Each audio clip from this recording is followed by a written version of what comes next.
Welcome to the Seahawkers podcast with your hosts, Adam Emmert.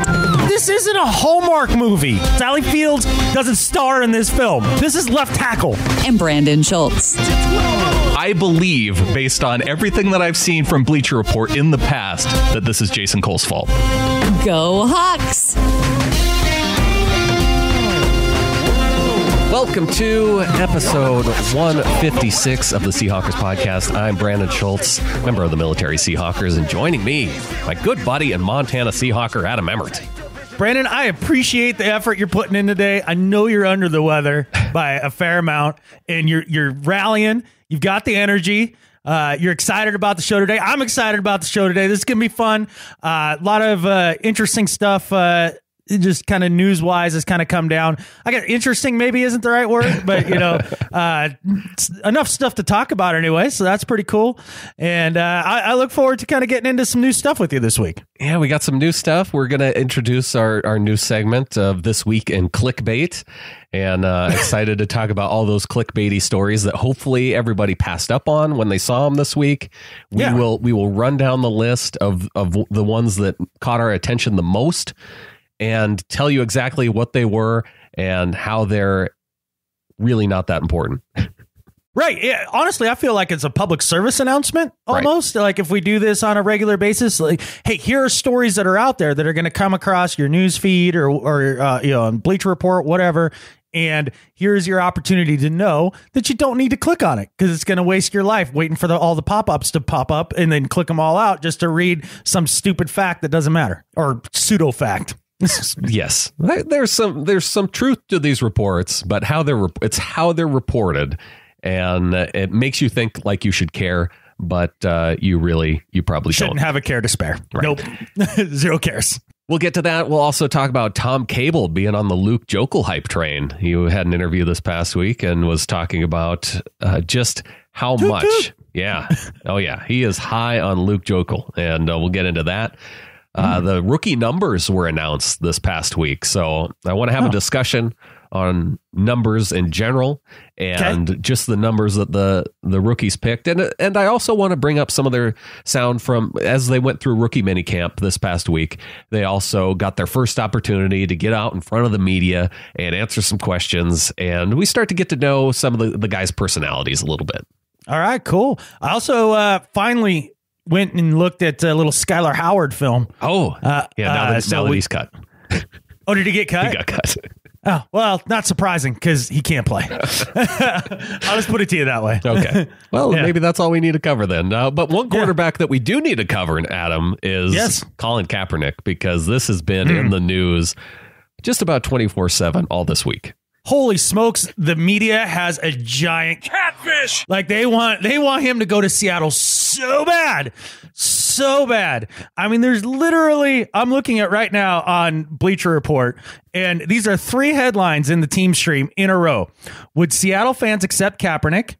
Cap to Seattle makes too much sense. Too much. Will the Seahawks sign Cap, and how will he fit in? Those are 3 in a row. Those are 3 in a row. Wow. It's pretty astounding, man. Like I mean, look, you can blame Pete Carroll a little bit for this. I could see that. We'll get to that, and just why Colin Kaepernick is, like you said, the perfect fit for the Seahawks. Oh man, like a glove.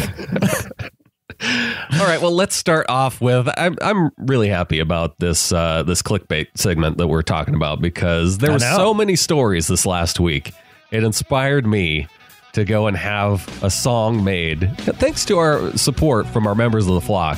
Yes. Had a song specifically made just for this segment, Adam. Well, it starts sitting at your computer screen. Just a pop-up, but it's something you never seen. Seahawks fans are pissed at the latest bombshell that came in. You'll be shocked to see how Russell Wilson fits in.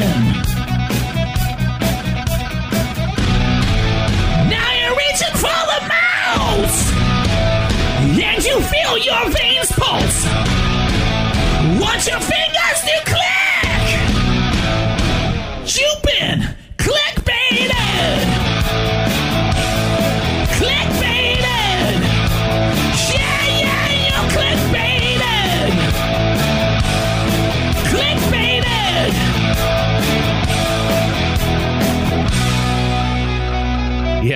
You know when you've been clickbaited. You know the moment it happens because you see that headline and it jumps out at you.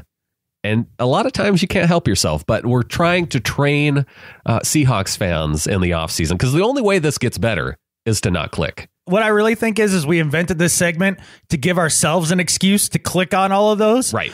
Without having to feel bad and like a little dirty about it after. Like, so this is for us. Like the idea we're doing this for anybody else. This is an excuse for us. You're letting people behind the curtain too much on this one. Am I? You want me to share my feelings about the new song too? No, I do not. Because I know how much you hate AC/DC. Oh my God. But you hate clickbait. So I feel like this is appropriate. Yeah, it seems to fit. Well, let's run down the first headline I saw with, and you could probably guess the Facebook page after you hear a few of these, but the first headline, Seattle Seahawks rival Tom Brady may have literally ended his career with this ridiculous mistake. Oh, man. What did he do? Did he deflate some more footballs? Well, ridiculous is in all caps, so that would be Did he punch Roger Goodell in the face? No, he decided to be on the cover of the latest John Madden. Has anybody's career literally been ended after being on the Madden cover? Like they may have had a down year, gotten injured, but I'm pretty sure there's not been one athlete who's had his career literally. They need to understand what that word means, I think, over at this reporting organization. Well, this does appear later. So the only guy that I can really think of is who was that dude that was the Browns running back that was really Peyton good Hillis. Peyton Hillis. Yeah, that didn't end his career. He played for another year after that or two. Yeah. So it didn't literally end his career. Bad headline. It's a bad headline. Who cares? Oh, man. Here's another one with both literally and Tom Brady in the headline. Seattle Seahawks fans may literally barf at this Tom Brady admission. Wow. So a physical reaction. A physical reaction to the fact that Tom Brady announced that when he plays against his child in Madden, his child picks the Patriots and Tom Brady picks the Seahawks because he really likes that defense. I can literally guarantee you that not 112 literally barfed. You've been clickbaited. I don't know. I feel like it. Yeah, absolutely. I feel like that sums it up. You know, I like you were just got. The Seattle Seahawks may already have a problem with one of their 2017 draft picks at rookie minicamp. Holy smokes, really? They've run afoul already. This was one of the most annoying ones to me because not only was it a clickbait. Other ones weren't annoying? This was the worst because the other ones I already knew before I clicked what the answer was based on I have a pretty good sense because I follow the news. Right. I have a pretty good sense of what makes a good clickbait headline based off of the news that I know. Right. And this one, I did not know what this was. So I had to click and I had to go through a 20-page slideshow. So now was it just clickbait? Wow. No, it was a clickbait into a slideshow. Can we all agree the slideshow is the worst format ever? It's terrible. For trying to read a news article? I hate those, man. It takes up 10 times as much time. I like how ESPN has gone to the infinite scroll. So it's one story and then you scroll down and then, that looks interesting. I think I'll read that one too. Right. And you don't have to click. Bleacher Report's doing more of that too. I appreciate that. Yeah, I appreciate that. Well, they haven't got the word at this site yet, but so I get to slide number 19 and there was a vague tweet about 7th round pick running back Chris Carson sitting out one of the days of rookie minicamp. Huge problem. Whether it was injury or who knows. Right. He wasn't on the field. He was disgruntled. They already have a problem. They have a big problem. Big problem. You've been clickbaited. Exactly. Next one. Outside linebacker KJ Wright just made a monster offseason decision with future ramifications. Holy smokes. Any ideas what this might be?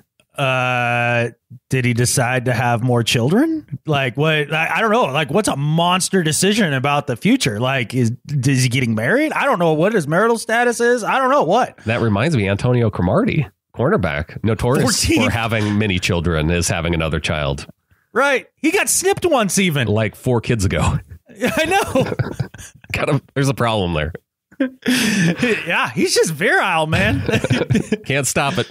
You can only hope to contain him. You can't even contain it. He's got the best. Those are Olympic class swimmers. They better be. They have to be. They have to be. No, KJ Wright's monster decision was that he signed a new agent. Woo! Yeah. Oh, See, man. Again, news that you would really not care about otherwise. Monster decision. With future ramifications. Right. And lastly, Seattle Seahawks general manager John Schneider can't be pleased about this development. Can't be pleased. What's the development? There was another one of his scouts that got signed by the Colts. Pissed, wicked pissed. I heard that he went over to the Colts facility, and is Ryan Grigson still the GM over there? I think he is. I think he slashed the tires on Ryan Grigson's car after that. Like he's just pissed. That would make a much better headline. Yeah, wicked pissed. John Schneider, wicked pissed. Considered slashing tires of Colts GM. There we go. We need to start writing these headlines for him. Just take him another step. I think the American public's ready for it. Like to the Onion level of. Yeah, why not? Why not? At least it's fun then, and people know that it's just ridiculous. Sometimes, isn't it hilarious when you have a friend who shares like. Maybe it's not from the Onion specifically, but another satire, a satire site, and they are dead serious about it. They think it's the real deal, right? Like that stuff that always cracks me up. No, it's fun. And my favorite thing to say to him is, "You've been clickbaited." Well, none of this really is news, but you gotta find a way to click on it. No, it's not news, but boy, they get them clicks. Keep getting them clicks. Keep getting them clicks. All right, let's move on. Let's talk a little bit about Tom Cable because okay, dude is on the Luke Joekel hype train after the. Oh yeah, it's one thing to say, yeah, we really like Luke Joekel. That's why we went out and signed him. Sure, but Tom Cable's taken this to another level. Here's his quote. Okay, he says, "For us, getting a guy like Luke." As I said to him when we got him, everybody thinks you failed. Here's a number 2 pick. Oh, he's a bust. This guy played left guard last year, and I don't know if there was a better guy playing left guard in football last year. But people don't talk about that because in October he tore his ACL, and now he's a free agent. Jacksonville must be done with him. They don't want to pick up the option of blah, blah, blah. It's like, I'll take him. If you turn on the film on any guard in football at that spot, he was as good as any of them. And so why wouldn't you want that on your team? And I could probably make him better than he's been.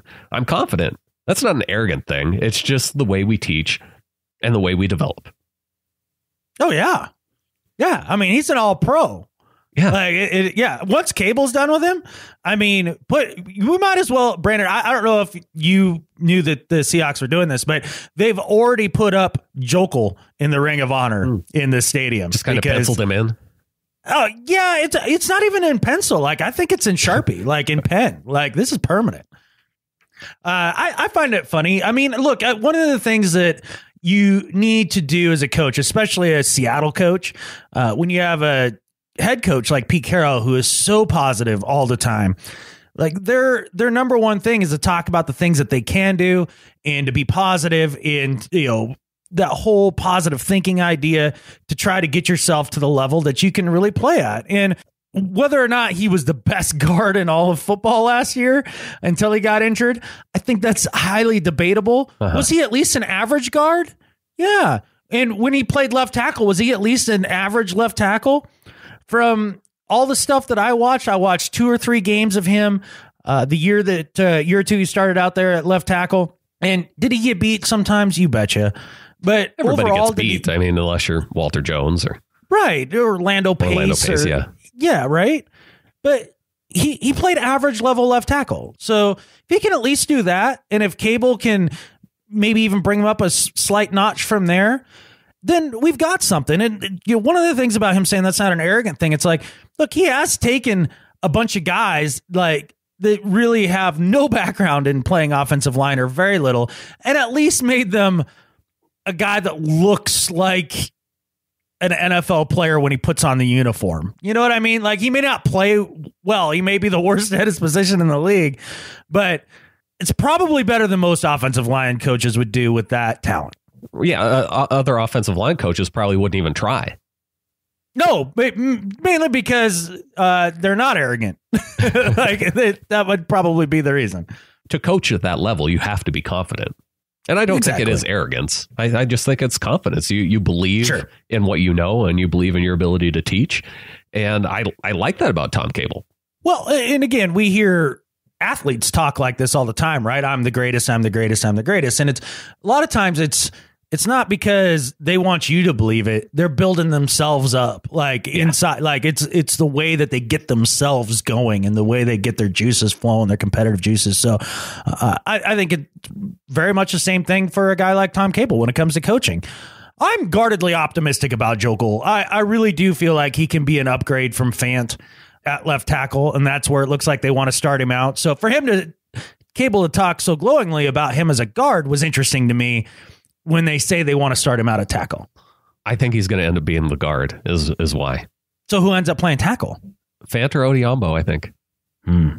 See, I see Odiombo more at guard than I do Joekel. Well, he's definitely going to be a left side. I really do think Fant's going to end up being the starting left tackle. It really just makes zero sense to me. But I mean, if it happens, it happens. I find it to be highly unlikely. And it's not by the play necessarily that demonstrated in the past. It's just the sense that I get from what the team is saying and some of the reports that are coming out. I get that sense. He's just a couple years away.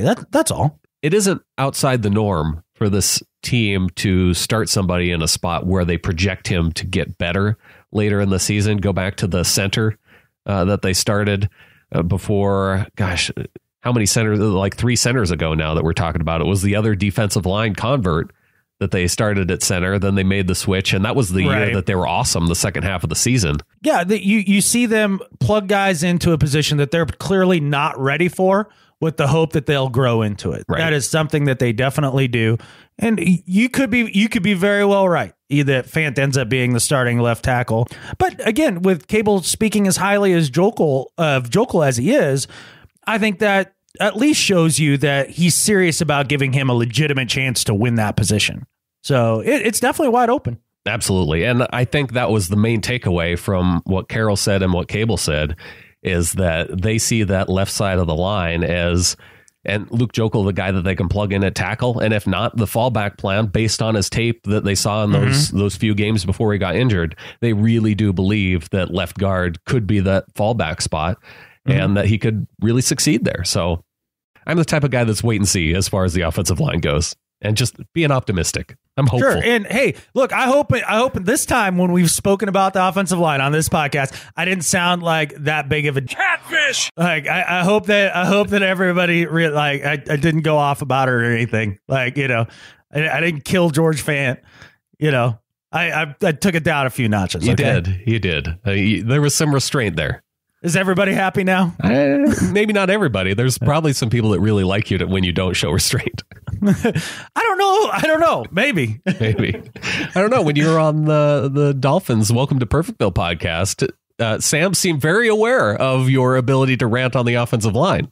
He was aware, and a big thanks to Sam and Chris from the Perfectville podcast. I got to go on that show this week, and basically Sam just wanted me to come on and talk about why I really hated the Dolphins. Yeah, which that was right. That was easy. That was right in my wheelhouse, and I really enjoyed it. It was super fun. Those guys are really cool. You should check out that podcast. But as a result, the whole state of Florida actively hates me right now, which I kind of enjoy. Well, you guys came together. You and Chris came together by the end on your love for subpar beer. Correct. Yeah, exactly. So that was nice. That was nice to hear. Well, that's just it. Like we can all come together around beer. Right. Yeah. Let's get into talking about some of our rookies.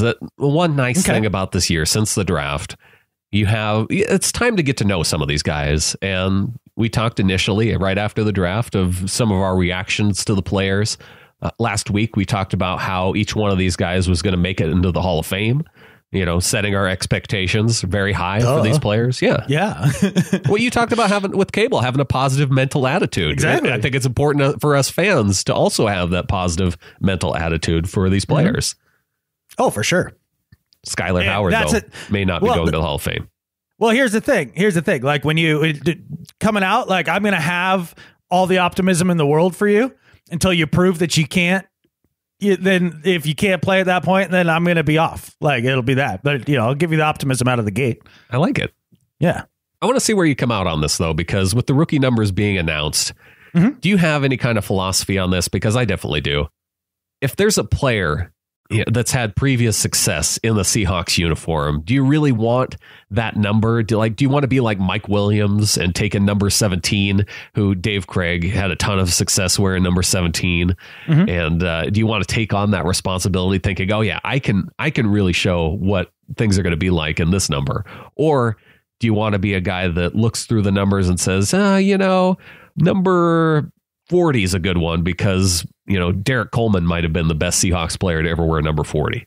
Gotcha. I'm thinking if I'm a supreme athlete, because even these guys that are drafted in the 7th round were the best dudes in their state, for like a year or two, right? Like every one of these guys is a supreme athlete.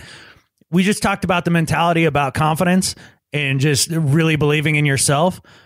I don't think it matters one rip who wore that number before you, for the most part, unless it's a legend, right? Right. And then at that point, it's probably retired anyway.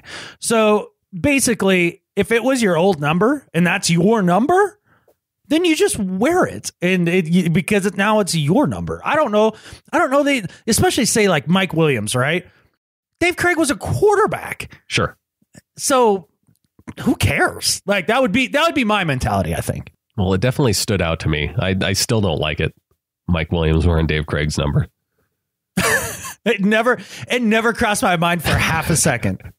That's weird. Let's see. Maybe that's where you and I are different. I think maybe we are. And the other thing is too, is like Dave Craig drove me more nuts than I was a fan. Okay. Just with his inconsistency. Oh, I love that kind of boomer bust type nature that he had. Oh, God. It was so hard. Because some of those games where he was great, it was so good. Man, it was amazing. It was amazing. Loved it. Oh, and you're just stoked. You're like, this guy's going to the Hall of Fame. We're going to the Super Bowl. This is amazing. And then in the next game, you're like, you would want the equivalent of Brandon Whedon of that era to be starting for you instead. Like, that's how bad. How is Kelly Stauffer on the bench? We need that guy out there. Right. Bring in Freeze. That's right. Stauffer may have been right after. I think maybe both those guys overlapped with Craig. I'm not 100% sure. Again, young. I was very young. Yeah, well, it was the 80s. So what was that, 30 years ago? Yeah, so people cut us some slack. Right. You hear me, diehards out there? Cut us some slack. We were 8 years old. You know what people don't cut us or do cut us slack on? Knowing who Daryl LaMonica is. There's people that knew. There were a few people that know. And I think Jay Scott and Hong Kong Hawk both emailed in to say, yes, they knew who Daryl LaMonica was. So there, Brandon. I know. Nobody emailed in on Shaquille Griffin's middle name. Oh, true. Still a mystery. Shaquille No Slippin' Griffin. Yeah, I think we need to come up with a poll to give him a middle name. I think it's up to us 12s to give him a middle name. I like it. Maybe we need to watch him like an actual middle name. Like like Tyler, or whatever. Right. If you got something better, then great. Theodore Buford. Ooh. Whatever you want. Yeah. Let's go. Well, we have to make it something so that his middle initial, because SG. So I don't know. It either works into a good acronym or an actual word. I don't know. We'll have to think about that. Okay. Get your thinking caps on. One thing where we do want feedback from our listeners, though, is on our inaugural All Seahawks team, which we announced in the last show. And you can go to Seahawkerspodcast.com/155 and it'll take you right to the survey for our All Seahawks team, Seahawkerspodcast.com/155. We're already getting in results. I'm already a little bit surprised by some of them, but there's some that make a lot of sense. Most of them make sense. And I think it's going to be a lot of fun to talk about once the results are in. I'm excited. I'm really excited to have a discussion that's going to make at least 2 off-season shows go by really quickly. Yeah. So I'm very stoked about that. And I've been stoked about the submissions we've been getting from our listeners too. I know you guys have some solid ideas, and we'll definitely get to a lot of those. We will. But we do have rookies to talk about this week. So let's start with Malik McDowell. It was announced this last week that he will wear number 94. And it makes a lot of sense because he wore the number 4 in college. Clearly, wearing the number 4, unless he converts over to quarterback or starts kicking, probably not going to wear that number. So he took 94. Yeah, that makes a lot of sense. You see a lot of linebackers and linemen do that, right? Because in the college game, those guys can wear single-digit numbers, and so you just pick the one that corresponds, because you have to choose something in the 40s or 50s if you're a linebacker, or in the 90s if you're 70s if you're a defensive lineman. Going back to the history of uniform numbers for the Seahawks, Chad Brown, probably the most prolific Seahawk to wear number 94. I was trying to think, and I wouldn't have come up with Chad Brown. Yeah. But he was a solid player. Bryce Fisher in the Holmgren era. Okay. And then the most recent player to wear it was D'Angelo Tyson. Oh, well. Who I don't ever think saw the field. Yeah, I was going to say, not super memorable, no. Mr. Tyson. Malik McDowell, he was at the rookie minicamp, and he was asked about if there was any disappointment about falling to the second round, and here's what he said. I was really just ready to move on up and was ready to go wherever I had to go. So I'm here where I'm at, and I like it here. I love it here, actually. Malik McDowell, not a talker. No, I don't, like most D linemen, except for Mike Bennett. Right. Like he's your number one talker in the game today. Cliff Averill was on the Dave Damashek show this last week. Oh, no kidding. Oh, he crushed it too. Oh, it was awesome. Oh, okay. I've been a little out of the loop this summer. I definitely have been following the offseason a little less than previous ones. I'm not going to lie. It's all right. But McDowell kind of has that Marshawn Lynch kind of quality to him, I think, when he interviews. Like, I'm going to give you an answer, but I'm going to keep it short. Right. He's just there so he doesn't get fined. Exactly. Ethan Posick, he has a number that's of an actual Seahawk legend. Number 79, Jacob Green, now obviously on the defensive line. And then the last guy to wear it was Red Bryant. Mm-hmm. Well, I guess Gary Gilliam wore it too. I think the idea of him stepping on Jacob Green's toes at that point, like, it's already been done, right? Gary Gilliam did it. Right. And Red Bryant, it was okay because Jacob Green's like his father-in-law or something. Yeah, the idea that Posick takes number 79, that's cool. You know what I like about that number is that sounds like a number a starting tackle would wear. Ooh, yes. And he was starting out. That is a good tackle number. Yeah, so that makes me excited. Well, the one thing I found about Ethan Posick is he's just happy to be here. It's awesome. It's really a dream come true. Playing football as a kid, you wish to go to the NFL, and it's an amazing opportunity. There he is. Not much of a talker either. Lineman, though. Yeah. You don't expect to get some sort of Gettysburg Address out of one of these guys, right? That's when you get to the DBs and the wide receivers. That's when you know you're going to have the guys that are going to give you some solid answers. Sure, because they're the best that's ever done it. And speaking of which, the DBs. Start off with Shaquille Griffin, going to be number 26, probably the best player to wear number 26. Recently, Michael Robinson. Yeah. And Mohamed Cisse was the most recent guy to wear it, but Michael Robinson probably the one that's closest in our memory. Ken Hamlin, also defensive back, hard-hitting safety. He wore 26. Yeah, he was number 26. Yeah. Solid player. The one thing that stood out from his interview this last week, Shaquille Griffin, he's just trying to get used to the weather in Seattle. This morning, I said, man, it's so cold. And I was talking to actually Delano Hill. I was like, man, you must be used to this. He's like, oh, yeah, we practicing this. I said, what? I said, man, if it hits 60, we going inside. So that's totally different. Being in Florida my whole life, it's totally different. But he told me today, Delano, he just said, man, something you got to get used to. So I'm just trying to stay open to it and just, try to get used to it. Yeah, Griffin from Florida. Again, if he hears your interview on the Welcome to Perfectville show, he's not going to be happy with you. Yeah, zero cares because that state stinks. It really does. Look, 60 degrees and you're going inside because it's too cold to practice? I only have one thing to say. You're an absolute wuss. And I'll tell you why. Because I went down to Pensacola, Florida for 2 weeks at the end of August when it was in, high 90s, 100 million% humidity, and stood in front of an 800-degree vat of liquid metal and poured them into molds for 2 weeks. And you know what I didn't do? Wuss out. And I'm from cold country. Like I went up there and I did it, and I did, I didn't talk about needing to, find air conditioning immediately. Like, come on, man. You got to adapt to adverse conditions. This is better for his deal, getting out of that state where the tallest point's a pile of trash. Maybe one of my favorite parts of the interview when you pointed that out, and they're like, "Yeah, you're not wrong about that." No, because it's a true fact. You can't deny it.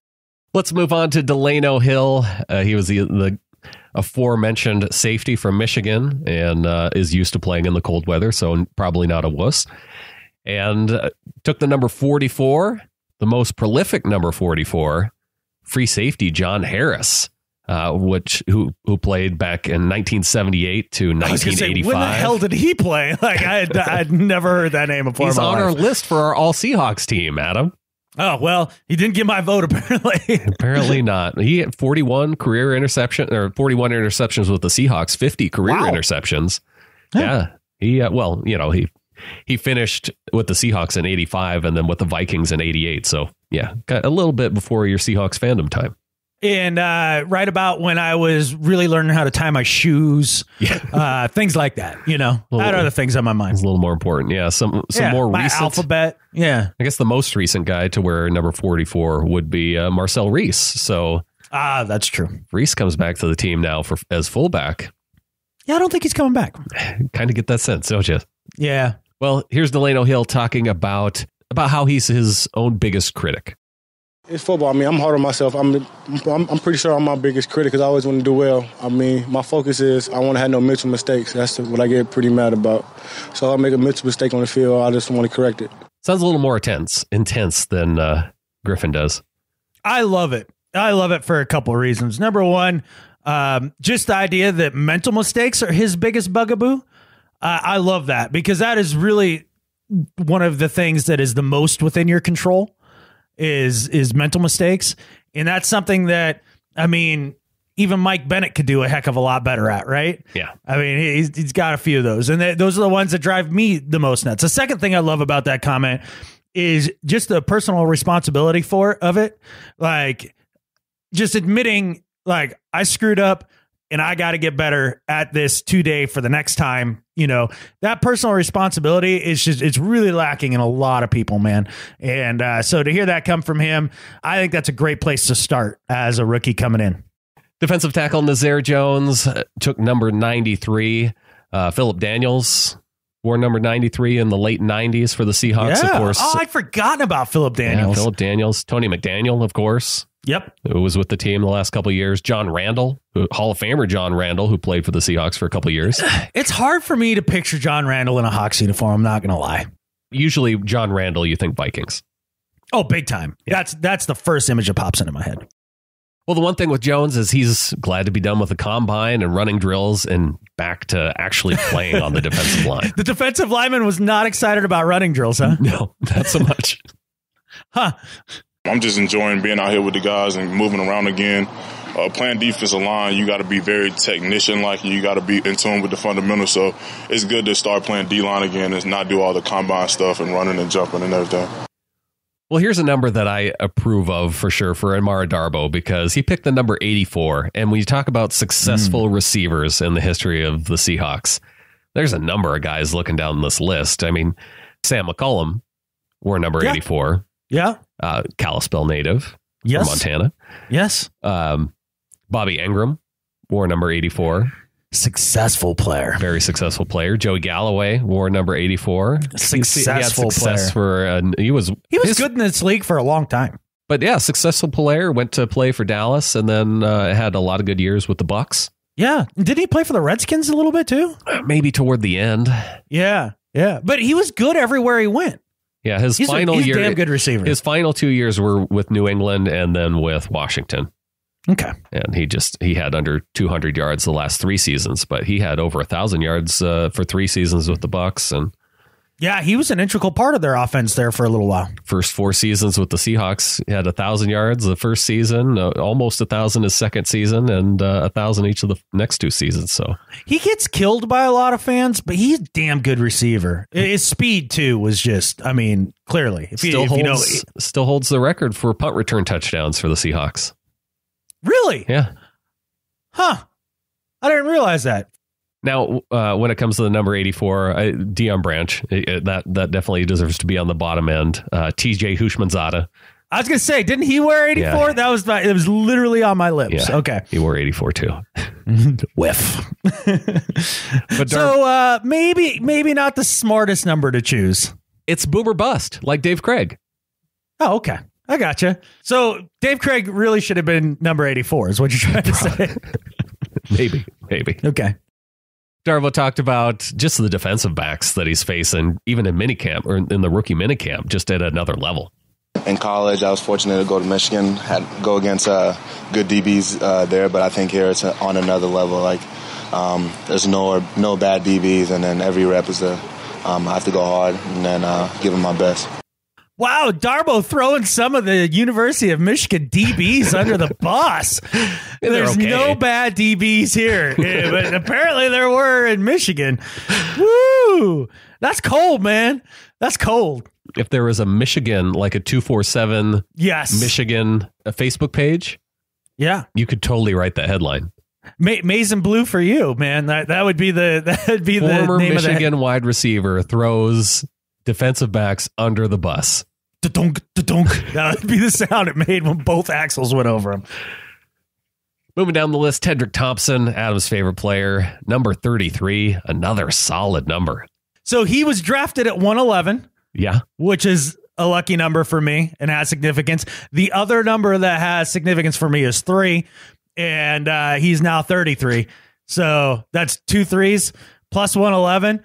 I mean, I know that equals 144, but what that really equals is he's going to be a star in my heart. That's what I think. Maybe the 2 best players to wear number 33 for the Seahawks, Darrell Williams back in the late 90s. Also, Dan Dornick. That doesn't ring a bell. That doesn't ring a bell either. No, that wouldn't ring a bell. I think he played fullback for the Seahawks from 79 to 85. Okay. Yeah, running back / fullback. Dan Dornick. Yeah. And then the 2 latest players to wear it, Kelsey McRae. Yep. At safety, and Kristen Michael wore it for a couple years. He wore 33? He wore 32 and 33. Oh, okay. I only remembered 32. Yeah. Wow. Okay. So, yeah, he was 33 from 2013 to 2015. And then I think he switched to 32. Yeah, that sounds about right. Yeah, something like that. And Thompson, of course, was the guy who got very emotional during his draft call. Reporters at minicamp, they asked him, just talk about why he got so emotional when that call came in. Just to see the joy on my mom's face, raising 3 kids and having her kids super young and raising us, and to see how she raised her boys and her baby girl. It was just a blessing to see my mom happy and just see the excitement and joy on my family's face. See, I think his mom did well raising him too. It sounds like it. I really think so, man. There's a couple cool little videos that his brother put out, regarding his draft and like all that. And I think when you think about the type of character the Seahawks look for, this is a guy that definitely seems to fall into that mold. And with the ball skills that he has, man, I think the sky's the limit for him. So it's going to be really interesting to me. I know. I'm excited about him too. There's just something about him. Oh, big time. Big time. He's just got a flair to him, man. And he's got the skills to pay the bills with it too. So just do not high five him when you see him. That would be like the ultimate jinx. Yeah, I know. I ain't doing it. I'm done with that. Like I know now. I know that the Emirates bounce will transfer to a player with giving a high five. Like that's I ruin careers, man. Like like the harbinger of death. Not doing it anymore. Quarterback Mike Tyson took the number 40. And this is why I was asking you about whether or not it seems to me Mike Tyson did his research perhaps on picking his number for a Seahawks number, because when you go down this list for number 40, literally nobody, like Mike Tyson may already be the best Seahawks player to wear number 40. Yeah, man. Well, it does take a little of the pressure off, I suppose, in that sense. You know, if you just pick a number where nobody's really achieved much at it. Or is it a cursed number? No, I don't think so. Okay. I think there can only be one cursed number, right? Can it? Whatever Jermaine Kearse wears. Right. Number 15 right now. Right. It's a good dad joke. Yeah, exactly. It's a dad joke. Dude, it's the off season, man. I'm not bringing my fastballs, right now. You got to save the heat for when it matters. Yeah, exactly. You want me to blow out my elbow, Well, the reporters asked Mike Tyson about his name and if he's been getting any Mike Tyson jokes since he's been here. We're still giving you Mike Tyson jokes? No, I haven't heard any since I've been here. They're kind of refreshing. I know you've been getting them all your life. Yes, it's kind of refreshing. Every day I actually look forward to it because I kind of embrace it now. I like it. I like how he's embracing it at this point. That's the only way that's the only way that you can handle that. And I like that we set that up with a dad joke. And the whole point of that conversation is he hasn't had to hear any dad jokes. Yeah, that's nice. Regarding the Mike Tyson name. Yeah, one thing about the number 15, I don't think it's completely cursed because let us not forget Doug Baldwin wore 15 his rookie year and had a big rookie year. Yeah, I did forget that. So that's a good reminder. Mm-hmm. Moving on, Cyril Grayson. Now, he wasn't one of the draft picks, but he is one of the guys that spoke to the media, and he has selected number 13. He's just the 7th player in Seahawks history to wear the number 13 and could also be one of the best, although Chris Matthews, for recovering the onside kick, he may just go down in history as the best player to wear number 13. That was a big moment for him. It was a big moment for all of us. Oh, yeah. But Cyril Grayson, just one of those guys that has a really good story. I was listening to John Boyle of Seahawks.com. He was telling the story of how Grayson was signed by the team after the LSU Pro Day and how a lot of the scouts. Now, he traveled with one of the Seahawks scouts for a lot of these trips down to the South and got to know just kind of what the scouts go through on a day-to-day basis. And I guess he was there for this because he was talking about how many of the scouts were talking about the impression that Grayson left on him during his pro day and talking about, among draft prospects, how he could be one of them. But the Seahawks scout, he was on the phone with the team and had already set up a meeting between Grayson and the Seahawks before the draft because he knew that this guy was draft eligible, or that he wasn't draft eligible, that he was ineligible for the draft because he had played it had been 5 seasons at college. And so he was eligible for the draft, but he was also eligible to sign at any given point because of his 5 years. So you didn't have to necessarily wait for the draft. You could sign him early, but he was still eligible for the draft. A neat story because it demonstrated how a scout on the road, having that little bit of knowledge, can give you a little bit of an advantage over another team. Now, whether Grayson works out or not, we'll see. But from the reports coming in from minicamp, almost universally, people were saying this does not look like a track guy. Yeah, he is straight up my pick of all the undrafted guys to be that one undrafted guy that comes out this year. Yeah. Like Baldwin or Rawls or, take your pick, right? Kearse. This is, I'd be all in on Grayson. Well, the interesting thing about him was hearing him talk about how it was all part of his plan to play professionally despite not having played football at all in college. So the plan was always to play in college. I planned on getting a chance to, but I wasn't able to. So the next option was, pro. I didn't have any more years of eligibility for college. So I was either going to the NFL or the CFL or something, to get my chance. I wish I had been born that athletically gifted. Right. This idea like, I'd love to play pro ball, but I've got other things I want to do during college. So when it comes time, I'll just turn pro then and do it. Right. Because I can. CFL or NFL, I'll figure it out. I'll just go do that. One of the It'll two. Be fine. One of the pro teams will pick me up. Yeah, I'll get picked up for sure. And like legitimately know that in your DNA. Like, to know that to your core, that, I'll just go out there and do it. Yeah. That to me, amazing, man. I definitely like the confidence, and definitely a player to be watched, because a lot of people's expectations were, track guy, he might be really fast. And they're like, holy crap, this guy can actually play wide receiver out there. Like, he looks like a wide receiver. So the article that you referenced that John Boyle had written, the 3-part article where he followed the scouts around and the Grayson story was interweaved into the one of those. One of the things that jumped out to the scout immediately at the pro day that Grayson attended was that when he went out there and ran routes, they were crisp wide receiver-esque routes. Like, that he really did look like a football player with his hands in his route running and not just a track guy. And so for that, it's one thing for that to look that way on your pro day, but to go out where you're actually competing a little bit with other professionals and that sort of thing, and to look like you belong right out of the gate, and know that has translated from a pro day to actual mini camp and actual professional workouts, I think that's a very encouraging sign. Moving down the list, offensive lineman Justin Senior. We got 3 guys left here. Justin Senior took number 65, perhaps one of the best guard numbers in Seahawks history. Edwin Bailey wore number 65 from 81 to 91, long time guard for the Seahawks. Yeah, Chris Spencer also wore number 65, and Patrick Lewis. That was the guy we were talking about earlier. Came in halfway through the season.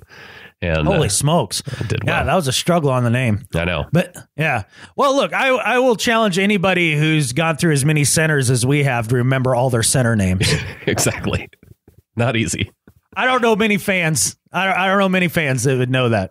David Moore picked number 83. And of course, we all know Ricardo Lockett for wearing number 83. Steve Rabel also wore number 83. Okay. David Moore did interview at the rookie minicamp, but he got asked like 3 questions, and I was like, did you play wide receiver before? Right. I didn't feel like it was worth clipping. No, that's fine. So David Moore, coming out of Division II school, played for the Seahawks. There was one interesting note in the interview. He did mention that he played a lot of running back prior to playing receiver. Oh, interesting. Yeah. Okay. And then lastly, Chris Carson, number 32. Of course, John L. Williams wore number 32. That's the one that sticks out in my mind. Yeah. That'd have been the first one that I had mentioned. Ricky Waters is the other. Oh, God. Yeah. Ricky Waters did wear 32, didn't he? Yeah. Wow. And then I can picture Ricky Waters in a Seahawks jersey for sure, but I wouldn't have been able to picture the number. Oh, okay. If that makes any sense. Like if I were to close my eyes. But I mean, definitely his body type in that jersey, I could totally, All right. Well, that does it, running down the list of draft picks. And I think the main thing coming out of rookie minicamp really was, well, one thing was Malik McDowell's really, really tall.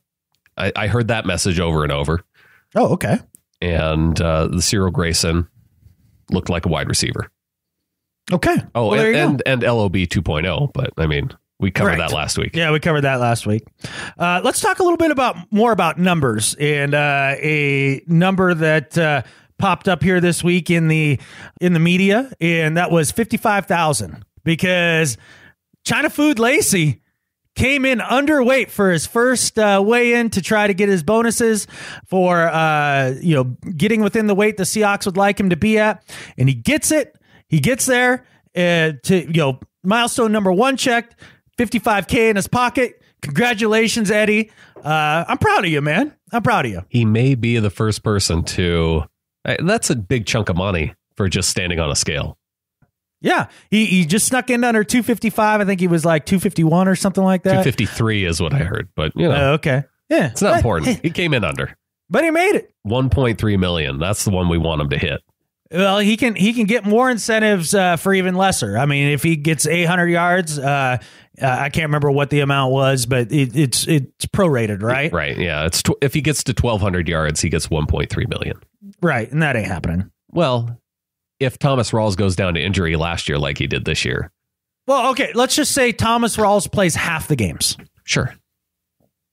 That's a reasonable assumption, right? And he still doesn't get 1,200 yards on. No, that would be tough. Yeah. He solidly has to win the starting job or Thomas Rawls gets hurt. to get 1,200. Yeah, and he's not gonna solidly win the starting job over Thomas Rawls. Thomas Rawls is just a very talented running back. Yeah. Like I'm not saying Eddie Lacy's not talented, but I'm just saying that he's not going to bury Thomas Rawls on the depth chart. There's no way that happens without injury. Well, and then you have CJ Procise too. That's got to get some touches too. Anything that's over 3rd and 4, that'll be on 3rd down. It'll be CJ Procise every time. Yeah. So I thought that was an interesting number to discuss because I know you're into numbers today. Yeah, it was a big number day today. One last thing that we teased in the intro that I want to touch on before we go to break is Colin Kaepernick and the reports from this last week that there was one thing with the Colin Kaepernick reports that really stood out to me in one day particular, because when it came out the morning of when Pete Carroll went on the Brock and Salk show and he was asked about what quarterbacks out there that they were looking for. And seeing the reports that came out after that and the crappy journalism that was done versus actual journalism that was done later in the day, it really struck me. And that's the main thing I wanted to talk about here. Here's the audio from Brock and Salk, because they asked him directly, are you looking at guys like RG3 and Colin Kaepernick as backup quarterback options? We're looking at everybody. Really, we really are. We're looking. We've been tracking everything that's going on, and we have, we've got cap and roster issues and stuff like that we're still trying to make sure that we manage properly. But just quite frankly, yes, we are looking at all those guys. So 1, we're looking at everybody. 2, we have cap and roster issues we have to worry about. And yes, those 2 players are among the guys that we're considering. Right. Basically a non-starter of a statement. How many times have you heard John Schneider talk about how they're in virtually every deal possible? Right. And 99% of them don't go down. This would be a great example of that. Of course they're talking to RG3 and Colin Kaepernick. They're both talent. There's guys with talent there. There is talent there. Careers have both gone sideways for different reasons for each of them. But of course they're quote unquote looking at them. But I love that he brought up the idea of the cap issues, because that's the biggest thing. Everybody looks at the fit in the sense of, well, Pete Carroll and the Seahawks, well, they go along and get along. They let people be who they are. And so that's why Kaepernick would be a great fit. And he's a runner too, so he'd fit the offense. So you don't have to change it around or blah, blah, blah, blah, blah, blah, blah, blah, blah. That's all fine and dandy. But at the end of the day, this is a business. And if he doesn't fit in the cap, and right now he clearly does not fit in the cap from what you've been hearing his demands are as far as compensation. And I don't know how much truth there is to some of those demands either, because hearing from some of the other reports, it doesn't sound like he's made any particular demands. But just looking at Colin Kaepernick's history and what he deserves to make a quarterback, I would have put his basement number at $6 million for all the teams out there that need a quarterback that could use them. The teams like, Jacksonville, who are, kind of on the borderline of having a decent quarterback. The Texans, they have issues. I'm stunned he's not there, man. And they have the cap room to do it too. They could easily pay him $8 million to come in and compete for a starting job there. I'm stunned he's not a New York Jet. A New York Jet would be another place. I'm stunned he's not a Kansas City Chief. Yeah, Andy Reid loves collecting quarterbacks. Yeah, I can see that. He loves collecting quarterbacks. The Colts, to me, for the Colts to have a backup quarterback, that makes a lot of sense over, Scott Tolzien's in the last year, his $2 million deal. Colin Kaepernick is better than Scott Tolzien, and they have cap room. I would think so. Yeah, that makes sense. So let's say he even just made the veteran minimum. Let's say he doesn't even get paid like a quarterback, right? I don't know exactly how much that is. Well, Blaine Gabbert just got $900,000 signing with the Cardinals. Okay, cool. So compare that to what you're paying Trevon Boykin, an undrafted guy on his rookie deal still. Right, about half that. Right. So right there, no matter what, even if he took the least amount of money possible for him to take, then you're already spending twice as much at the backup quarterback spot. And did you really get that much better from Boykin to Kaepernick? You do get better. I'm just saying that much. You get twice again better. I think for the I don't think you value, genuinely I think do. for the value at that point, if Kaepernick, and I don't think he's going to take 900,000, but I think No, for the I'm saying this is even on the most unrealistic level, and that's why this isn't going to happen. right. So even on the most unrealistic level, that he would take $1 million, let's say. And I think that's why John Schneider would be in those deals to find out, well, geez, how low will he go? Kick the tires. The Seahawks do have $9 million in cap space. Now, that's that's excluding actually paying and signing their recent rookies. Correct. That they have. And the way that the top 51 works, they're probably going to have about $6 million left after that. So if Kaepernick's looking for 6, I mean, there's no way it would happen. Even if it's 3, you're talking about making some decisions that it's going to make it hard. And you need cap space held over for emergencies if you have to bring in dudes off the street throughout the year. Yeah, when guys go on IR. Yeah, and just like any smart financial planner, just because you have it to spend doesn't mean you spend it. Like, you can roll over cap space to the next year. So there's definitely an idea that, like, hey, look, like, we're tied up against it.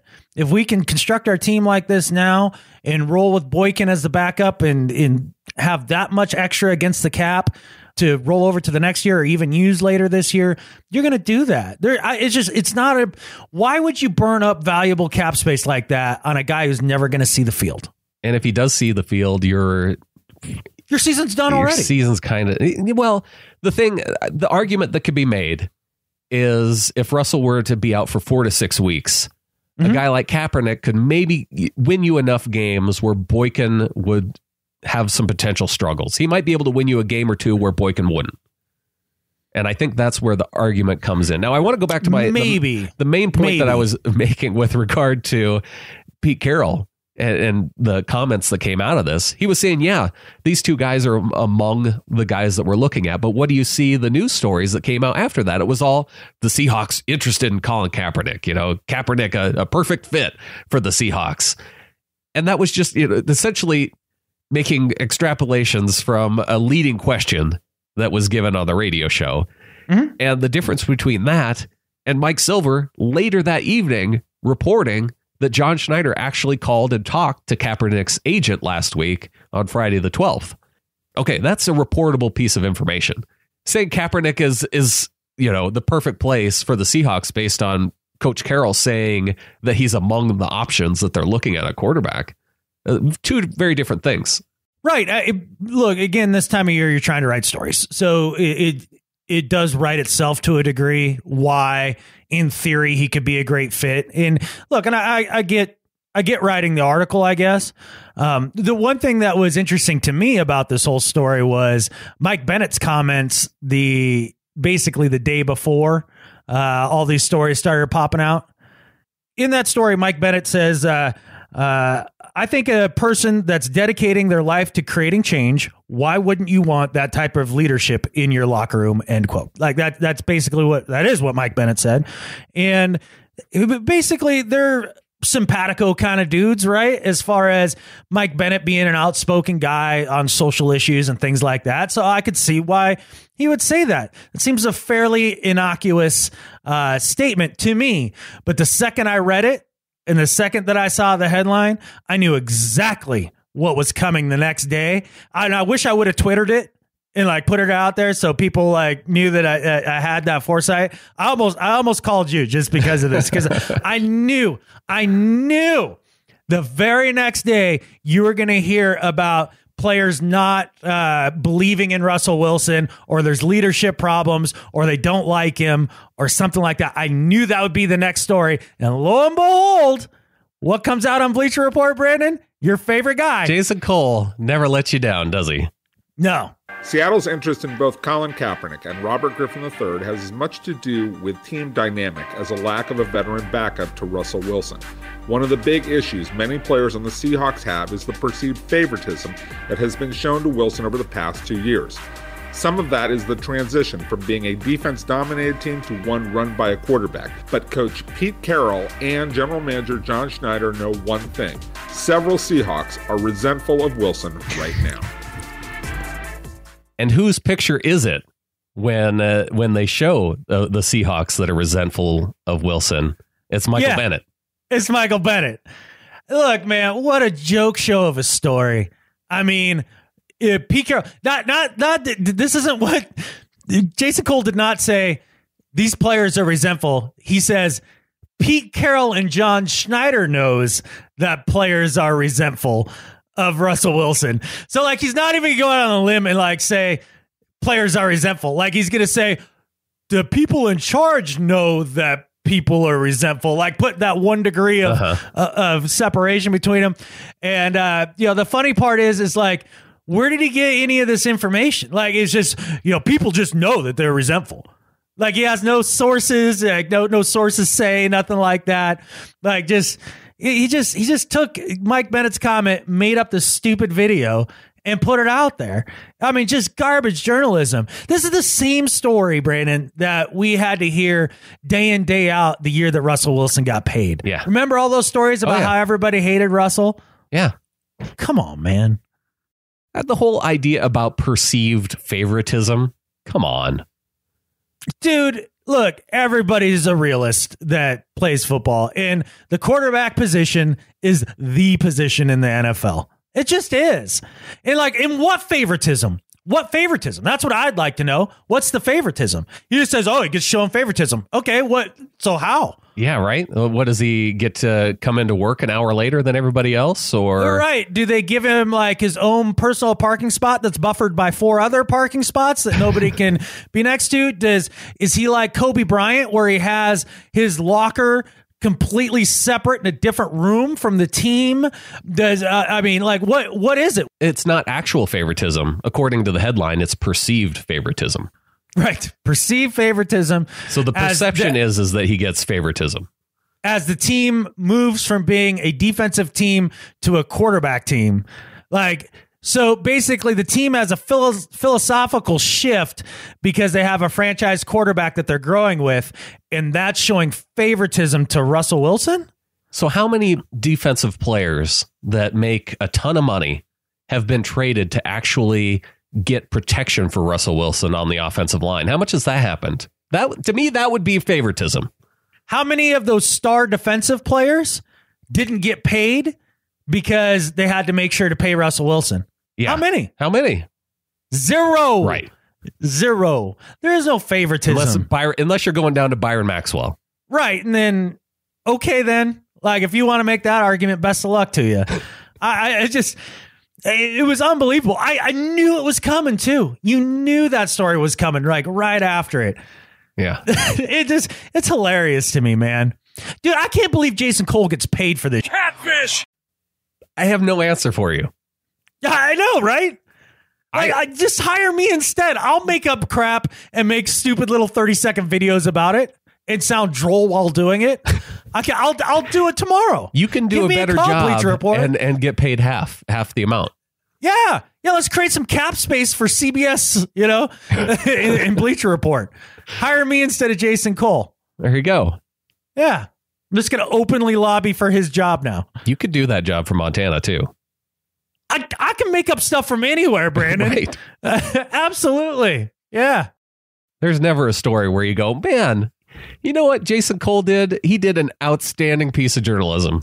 He nailed it, and I gained some insights that I didn't know before. Something that has never been said in the history of the world, except sarcastically. I'm really glad that I read/watched any of his reporting. I literally barfed listening to Jason Cole's report. I think with that, maybe it's time to bounce to the second half of the show here. Yeah, let's give a call to Chris Johnson. Now, Chris Johnson was our... Yes. He's really a big part of the show, and you may not even know this, but he's the one that behind the 12 train. And when you hear our intro music, our outro music, that was the 12 train. Chris Johnson, a part of that group. And we're now joined by Chris Johnson. He's with the Renton Seahawkers. He was Seahawker of the Year back in 2011, and he's also the founder and creator, also drummer for 12 Train. And our intro music, our outro music, some of the music that we play in between comes from the 12 Train. Chris Johnson, the guy who allowed us to use that to be a part of our show. Yeah. This podcast would not be this podcast without Chris letting us use that music. And I mean, when your head gets bobbing and you're ready for the show to start, that's all Chris, man. Yes. So welcome to the show, Chris. Hey, thanks for having me, guys. Now, the cool thing is, I want to talk about this right away because you have a thing coming up. You've been doing a lot of charity work with Ronald McDonald House. I think a big reason why you earned Seahawker of the Year back in 2011. And coming up next month in June, you're going to be doing another fundraiser for Ronald McDonald House. Tell us about it. Well, it's the June 11th on Sunday. We're going to be up there for our 15th visit. What we do is we go take Seagulls, Blitz, Blue Thunder, and about 12 Seahawkers, and we cook, we prepare, and serve brunch to the kids and the families. Charo Hawk brings his camera and his printer up, and he takes pictures of the kids and their families with the Seagulls and Blitz and prints them up on site so the Seagulls and Blitz can sign them. And then they eat, and then at 11:15 we go out into the parking lot, and Blue Thunder tears it up, and the Seagulls go out and dance with the kids, and we just have a party. We're basically bringing the tailgate kind of / game day experience to the kids and their families. That's awesome. And now, what about Ronald McDonald House really got you involved with the charity?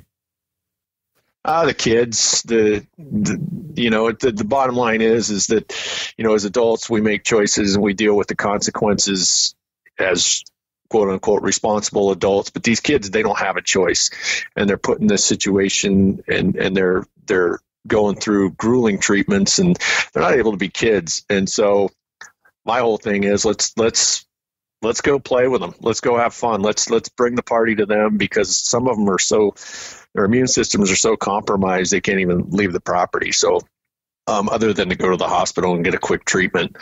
But it's just all about letting them be kids, and frankly letting their families enjoy their kids being kids, because that's a huge component a lot of people don't realize is how ravaged the families are by, if you can imagine seeing your kids suffering like that. It's horrible. It's horrible on everybody. So it's full circle. Everybody really enjoys it, and everybody benefits from it when we go up. Yeah, Chris, I don't think you could oversell what the whole thing means to the families having a place to stay and to be and all that. My daughter had surgery at Children's Hospital there in Seattle, and we were fortunate. We had family members over there to stay with. But if that hadn't have been the case, like, this sort of thing is so critical when you're going through what's really an emotional time. And like I said, I don't think you could oversell what these guys do. Yeah, and I guess the mantra since day one for this, for me, has been, everybody around the world knows what kind of energy and A game we bring in the stadium. We're probably one of the most boisterous fan bases in all of sport. And I wanted to take that energy into the community and put it to work in the community. We started this back in 2009, and basically it was like the unity of the 12s in the community. It really makes a huge, huge, profound difference. And you have other events kind of throughout the year too, with the chili cook-off prior to kicking off the season. There's things year round that you're doing to help support the charity as well. Yeah, Troy, who owns the King Street Bar and Oven, runs the King Street Seahawkers. Him and I, his chapter and our chapter, it's kind of like sister chapters. So we've been kind of in on this together. As far as, he gets the food stuff taken care of and all that. And then we show up and do our thing. And he runs the chili cook-off, the kickoff party, and all that stuff. And all the money goes to Ronald McDonald House. Plus our Renton chapter, we do a toy drive. And this year was huge. We started it, good Lord, I think we started in October. And I had my whole SUV full of toys, and plus stuff that was mailed in and stuff like that, because the folks when they go to Ronald McDonald House, they're leaving their home on little or no notice. So they don't have their tree. They don't have presents. They can't afford presents. So us, along with other organizations, donate these toys, and they have a big room, toy room, and basically the kids can go in and their parents can go in, and they can basically shop without paying for Christmas presents and have a Christmas. So it's pretty cool. That is really cool. Now, for those people who aren't Renton Seahawkers or King Street Seahawkers and they want to help out with this as well, is there a way for other folks to get involved? We can always use help via donations.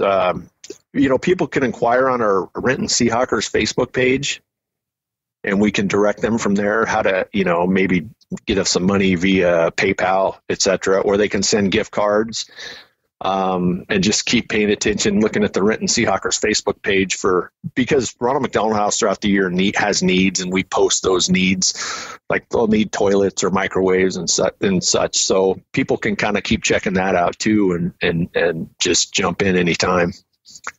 Well, Chris, I know that, just because of like Adam mentioned, the 12 train, the music that you helped, support us in the show with for the last 4 years now, I feel like it's time for us to help out as well. And so I want to pledge $250 from our Seahawkers podcast, our members of the flock that help support this show. I want to put that toward the Ronald McDonald House and your efforts. Wow. That's pretty cool, guys. That's pretty awesome. I think it needs to be regular too, because we haven't been able to pay you back for letting us use your music, and I think it's important. No, I hear a lot of good things about the music around from people who listen to the podcast, and it's absolutely 12s helping 12s on that one. It's just, hey, grab it, play it. It's all about getting the fan base fired up, in my opinion. So. Absolutely. But yeah, I mean the amount of difference that $250 will make to these families is immeasurable. So we appreciate it big time. Well, thank you, Chris. And what's got you fired up about the Seahawks right now? Well, I just I'm a little wary of our O-line, though. I think it's going to be better. Yeah. It can't help but be better because, we only lost one or two guys, I think. So we brought in a couple guys that might be better just based on a geographical change. Capel's kind of a miracle worker along those lines. So if our O-line's even halfway on point and Rawls and ProSize can stay healthy, oh my God, we're going to dominate, because you saw ProSize last year just killing it. Oh my goodness. Yeah. He's like Percy Harvin meets Golden Tate meets Watch Out. He's going all the way. Well, Chris, really wanted to thank you for coming on the show and talking a little bit about what you got going on. Now, for people who, when is this event? What's the date of the event coming up? It's June 11th. Okay. It's Sunday, so there's still about 3 weeks. Well, thanks again, Chris. And again, thank you so much. The 12 train been a big part of the show for going on over, we're up over 150 episodes now. So it's been a big part of the show. Dang, congrats on that. That's pretty sweet, man. You guys have been at it a while. It's an honor to have our music on your show. Trust me. Well, it's fun. All right, guys. Go Hawks. Go Hawks. Go Hawks. All right, getting into the second half of our show. Thanks to Chris Johnson for coming on, talking Ronald McDonald House and his work he has coming up. Dude, he's a boss, man. He's a boss. Yeah. I really like Chris. Been doing that for a while. That's really cool. Yeah. Couple news items that we didn't cover in the first half of the show. Did you see the naming rights for the stadium locked up until 2033? Oh, wow. Okay. So all of you in the, western half of the United States, you will know that you'll be able to call your internet service provider CenturyLink for the next, 20 years? I don't know if there's any guarantees on that, but... Well, if it's going to be CenturyLink Field, that means they're keeping the name CenturyLink as a business instead of changing it every other day, like their underwear, like Spectrum does, or Charter, or whatever it is now.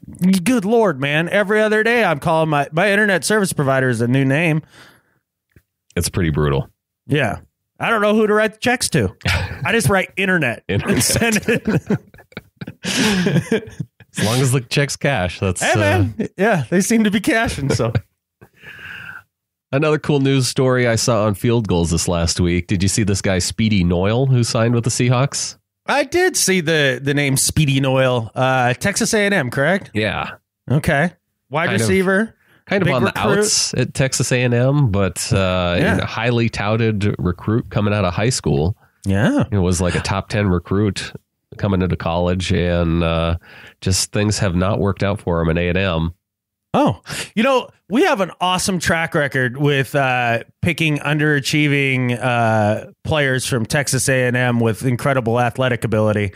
And then having them pan out. So I'm not sure that this is the best move at the end of the day. I mean, I get they're just bringing them in for on defense. It usually works out. On the offense, I'm not so sure. What I'm speaking to is Kristen Michael, man.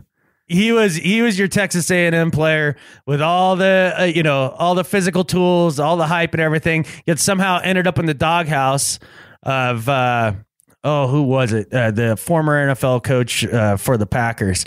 Anyways, he took over coach of Texas A&M, and he put Chris and Michael in the doghouse because he's a bonehead. And we picked him anyways in the second round because, what could go wrong? He just wasn't utilized right there. I'm sure it's the same way with Speedy. I'm sure it's the same way. Yeah. I don't know, man. I don't know. I'm not holding out hopes for El Speedsto. No, good story, though. Check out the write-up that Kenneth Arthur did on field goals. It's a good read. What's the highlight? Give me some highlights. Well, see, the thing that stood out to me was that in high school, he scored touchdowns as quarterback, running back, and wide receiver. Oh, God, this is your thing, dude. It's your wet dream to see a dude score like 19 ways. And he had a good freshman. I don't care how they do it. I just want him to do it a lot. How about that? How's the frequency? I like the versatility. Not the variety. I like the versatility. Yeah, you all right, Tom Cable? He had almost 600 yards his freshman year at A&M, and then as a sophomore, he was down to 226 and 325 as a junior. So it started off his college career well. Well, good luck to him, man. I hope that he turns out to be awesome. Like I'd say that about all these guys. I'm just skeptical. Yeah, Chris and Michael left a taste in my mouth. Well, you're kind of in my doghouse after this last show. Oh, yeah? I started looking into this Beachbody thing, and it's like the workout version of Amway that Eddie Lacy is trying to... Oh, is it really? Yeah. I just looked at the homepage, so I don't know. I did like this much more. I did like 2 more clicks than you did. Well, good job, man. You get the extra stipend from the fund for your investigating reporting, man. Like, that's better by you. I'll take it. Okay. You get 56 more cents than I do this month. Well, speaking of the fun, big thanks to Pristine Auction for supporting the show over the past few shows. And that's wrapping up here. And but the cool thing is prizes. Yeah, and Lots that's of the prizes. thing. Yeah, that really allowed us to go out and get a bunch of really cool prizes for you guys for the Pick'em Leagues this year. And I really enjoy being able to give stuff like that away. It's really fun. It's really fun. And I'm going to go ahead and leave the link up, the Seahawkerspodcast.com/auction. I'll leave that up in case, just to help anybody out. If you just want to go to the Seahawks items on Pristine Auction, Seahawkerspodcast.com/auction. And getting into our new members of the flock this week. All right, more new members. See, I like that. I like it. I like it when you come to this section and you go, yeah, there's some new people. New people.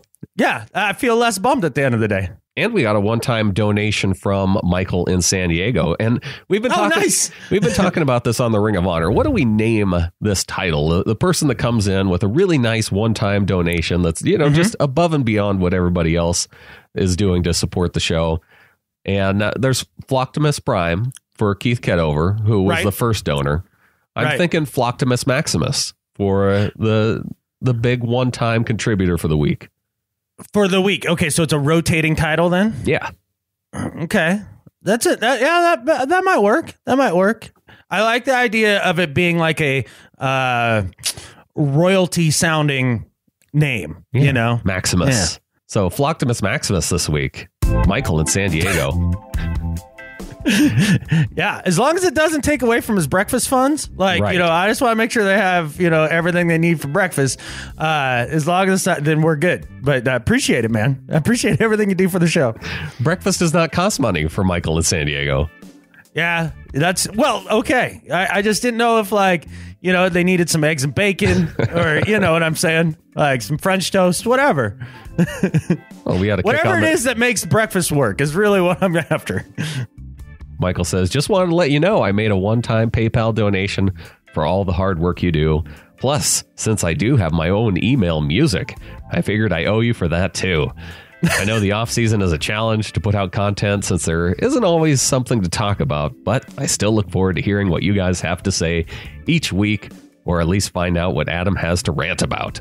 Oh, man. Minicamp is quickly approaching, so there will be, hopefully, more news coming out of Seattle each week as roster moves take place. The girlfriend and I will be starting our own minicamp of sorts as we try to get into prime game shape so we can fully support the team come fall. Yeah. Thanks for the effort you two put into the show. I know it's not always easy with work, kids, significant others, and life in general, but your hard work is appreciated. And Michael gave a one-time Michael Bennett donation. We put him in the Ring of Honor for that. And so he's joined us on Facebook as well. Oh, cool. That's really cool. Well, whenever I decide to reinstall Facebook on my tablet, which is the only way I really check it, I'll be sure to say hi to everybody that's now in the Ring of Honor. But I was just letting Michael know, it's early in the season, man, so make sure you guys stretch. just stretch. That's all I'm saying. As you get older, that catfish gets more important.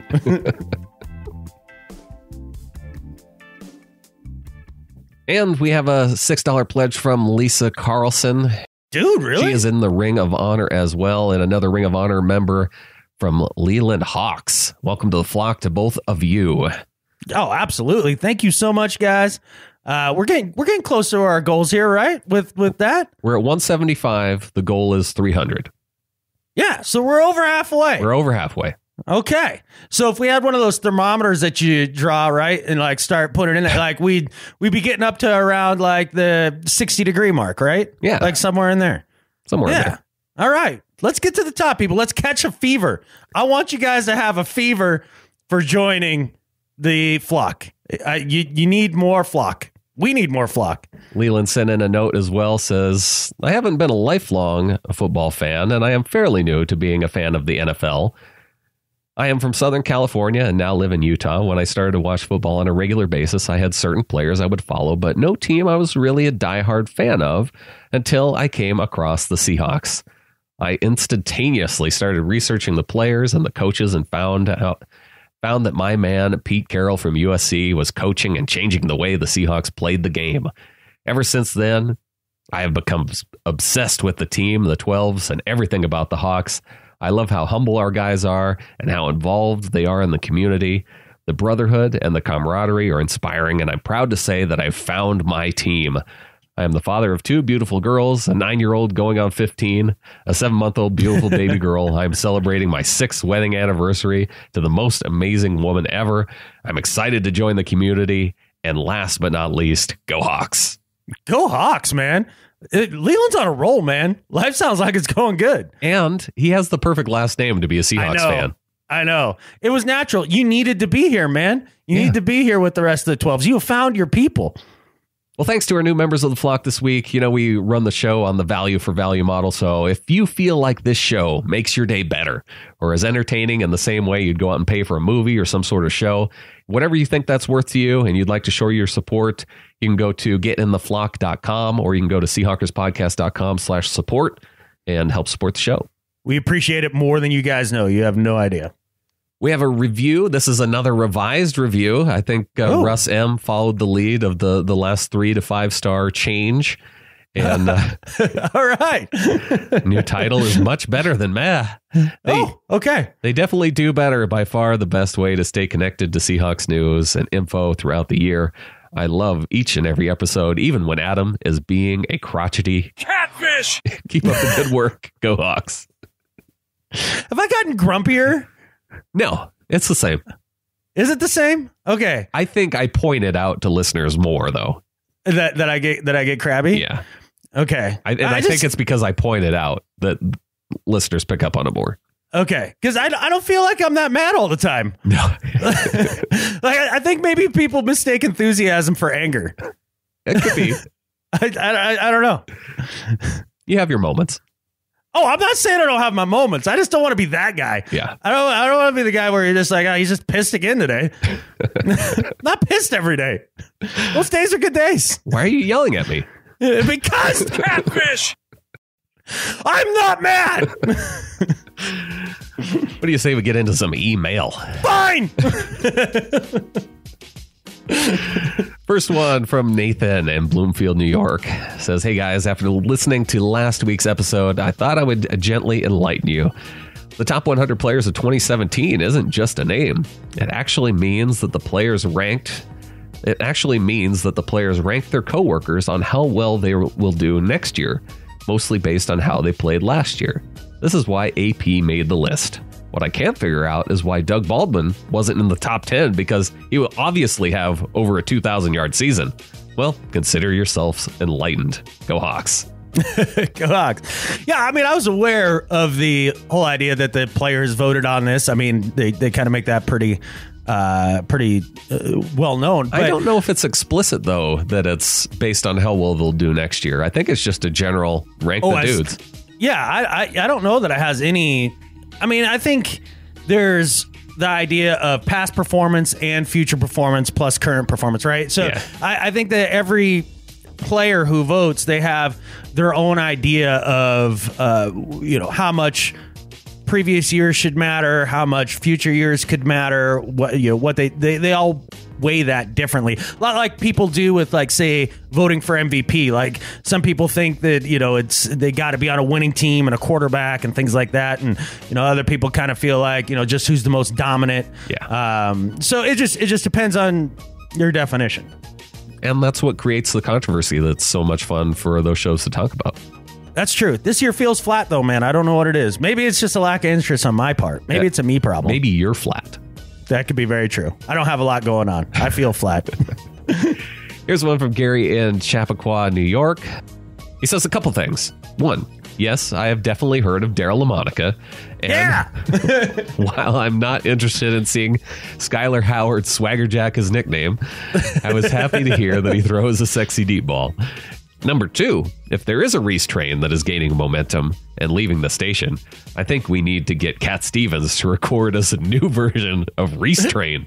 I like it. I think I'd probably be a larger fan of that than some other things. You know what? For you, and since Gary brought this up, I'm going to try and make this happen. All right. I like it, man. I don't put this past your production skills, so... Yeah, I could see you being into that 60s, 70s era as hippie music versus the 80s butt rock. I could listen to jazz. I could listen to hip hop. I could listen to dubstep tomorrow. I could listen to country. I could listen to, take your pick. The only thing that I can't listen to is butt rock. Like, I can't do it, man. And metal in general. It's not real music. It's not real music. You can be wrong about things. That's okay. Well, I can, but I'm not often am. So those are two very different things. Next one from Russ in Denver says, hi, fellas. It's been a while since I've checked in, mainly because I could only write so much about the offensive line before I ran out of gas. Understood. Now that free agency and the draft are in the rearview mirror, I'm not sure the line is drastically improved. I'm hopeful that it is improved enough that Fant can go back to playing power forward instead of watching defensive ends sack Russell Wilson. But we'll see. I'll go ahead and jump on the Eddie Lacy hand grenade. I'm with Adam and being highly skeptical that he will be even remotely productive. Incentives are great, but the only way he is rushing for anything over 1,000 yards is if there's a cheeseburger logo incorporated into the back of the Seahawks jersey. I will be pleasantly surprised if he's the opening day starter. With that said, I think we're better on defense going into next season with some added depth to cover injuries, and I expect the sack/pressure numbers to be way better. It's just like clockwork. The Kaepernick is being blackballed story recycled this week in the form of, he's a great fit for Seattle headline. First of all, he's unsigned because he's a terrible quarterback. He's in that Vince Young category where he had a great first year and then blew it all at the Cheesecake Factory. I mean, he couldn't adapt to defensive changes. Second, why would Seattle shell out high dollars for a backup quarterback when they are already up against the cap? This is just another clickbait story to remind me that his eyes are way too close together and to never go down the Kaepernick road. That's all I have. Go Hawks. Hey, man, Russ isn't far off on that. That's the big problem right there, is that it screws with Kaepernick's depth perception, having his eyes so close together. That's why his accuracy suffers. That could be. Yeah. It's not that he throws a football like a baseball. Right. That's why. He's not a terrible quarterback. He's just a league average quarterback. Yeah, you wouldn't want him for your starting quarterback. I'd take him over a lot of starting quarterbacks in this league. Not a lot. Okay. I'd take him over the day one Texans starter. I'd take him over the day one Jet starter. I'd take him over anybody on the Browns. Yeah, well, I think there's maybe... He would be in the bottom 10 for me. Okay. But that's still... I mean, if you...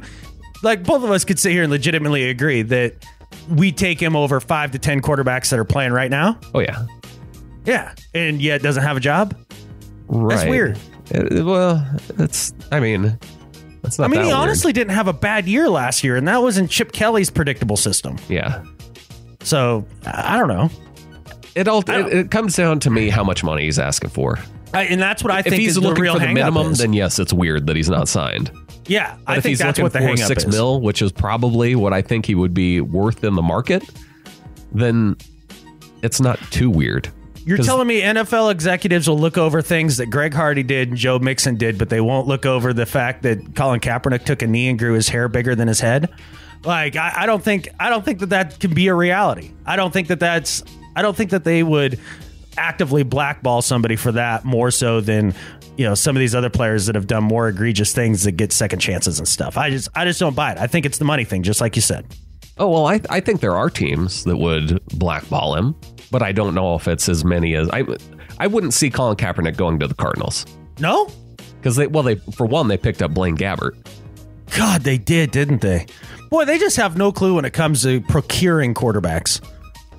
I just don't think Colin Kaepernick does not strike me as a Bruce Arians guy. Yeah, maybe not. I mean, he lived under Harbaugh and thrived under Harbaugh. Yeah. I don't know. I just doesn't strike me as a guy that would fit with Arians very well. Maybe not. Maybe they'd rub each other the wrong way. Maybe Colin Kaepernick doesn't know where to park. That could be a real problem for Bruce. All about the parking spots. Yeah. If any of you don't remember that, Bruce Arians has a thing about parking spots. Yeah, it's pretty much in the first episode of All or Nothing. Yeah, he'll kick your ass right off the team if you screw that up. Yeah. So, nowhere to park. And the final email from John Davison. Says, hi, I've heard from John for a while. I know. Says, hi, fellas. Well, the draft is over, and most people think we did quite well. Yet again, I sat up for the first round, which started at 1 a.m. our time. And then 4 hours later, we traded out of the first round. Thanks for that, chaps. Says, I got to bed about 5 a.m. and never saw us pick. Well, that's a you problem, John. You knew we were picking toward the bottom. You could have napped it out until about 3 a.m. You're placing the blame on the wrong John.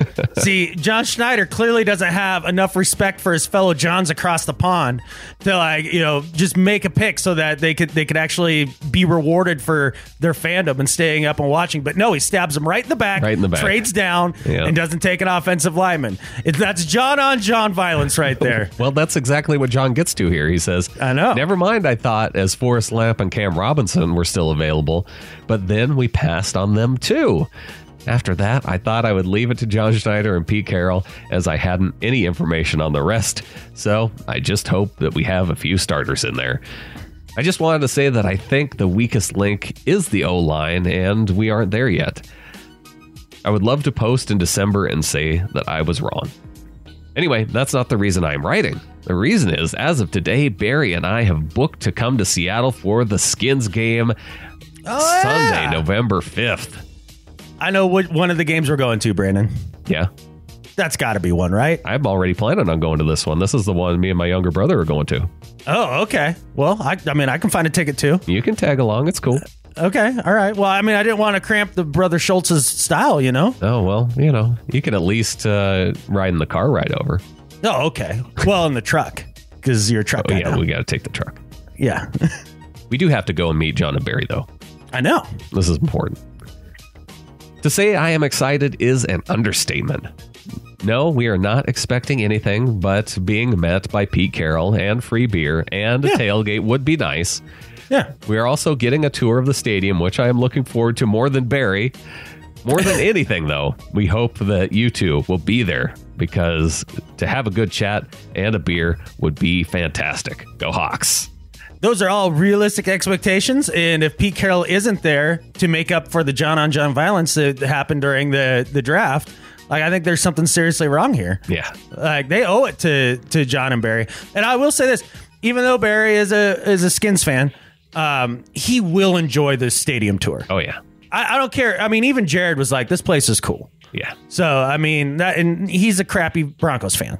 It doesn't get much worse than that. And even he appreciated it. Even he did.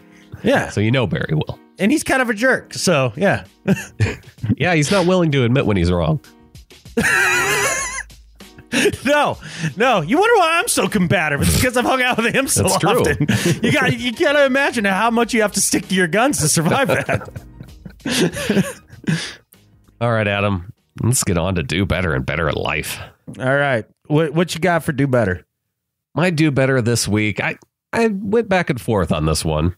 Another moment where I'm on the fence.